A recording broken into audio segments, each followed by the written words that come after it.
Justice Sanjeev Khanna को सोमवार को देश के 51वें चीफ जस्टिस के रूप में शपथ दिलाई गई। राष्ट्रपति भवन में राष्ट्रपति द्रौपदी मुर्मू ने उन्हें शपथ दिलाई और अब जस्टिस खन्ना देश की न्यायिक व्यवस्था का नेतृत्व करेंगे।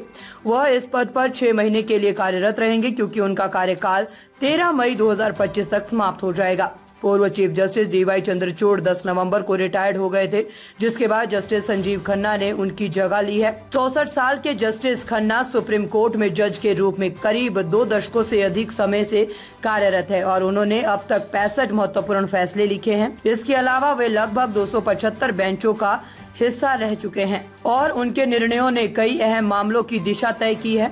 उनके चाचा जस्टिस हंसराज खन्ना भी सुप्रीम कोर्ट के जज थे, लेकिन 1975 में इंदिरा गांधी द्वारा लगाए गए आपातकाल के विरोध में उन्होंने इस्तीफा दे दिया था, जब उन्हें सीनियर होने के बावजूद भी चीफ जस्टिस नहीं बनाया गया। इसके बाद जस्टिस MH बेग को CJI नियुक्त किया गया था। जस्टिस हंसराज खन्ना के इस कदम ने न्यायिक स्वतंत्रता की रक्षा के लिए उनका नाम इतिहास में दर्ज करवा दिया था। जस्टिस संजीव खन्ना का कार्यकाल कई महत्वपूर्ण और संवेदनशील मामलों की सुनवाई के लिए जाना जाएगा। इसमें marital rape, freedom of speech और अन्य बड़े मामलों की सुनवाई शामिल है, जिनका प्रभाव समाज और कानून व्यवस्था पर पड़ेगा। जस्टिस खन्ना का परिवार वकालत के क्षेत्र में लंबे समय से सक्रिय रहा है।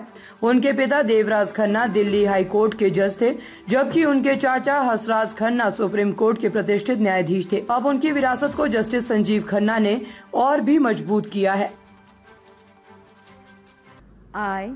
I, Sanjeev Khanna, having been appointed Chief Justice of the Supreme Court of India, having been appointed Chief Justice of the Supreme Court of India, do swear in the name of God do swear in the name of God that I will bear true faith and allegiance to the Constitution of India as by law established, that I will bear true faith and allegiance to the Constitution of India as by law established, that I will uphold the sovereignty and integrity of India, that I will uphold the sovereignty and integrity of India, that I will duly and faithfully and to the best of my ability, knowledge and judgment, that I will duly and faithfully and to the best of my ability, knowledge and judgment, perform the duties of my office without fear or favor, affection or ill will, perform the duties of my office without fear or favor, affection or ill will, and that I will uphold the Constitution and the laws. and that I will uphold the Constitution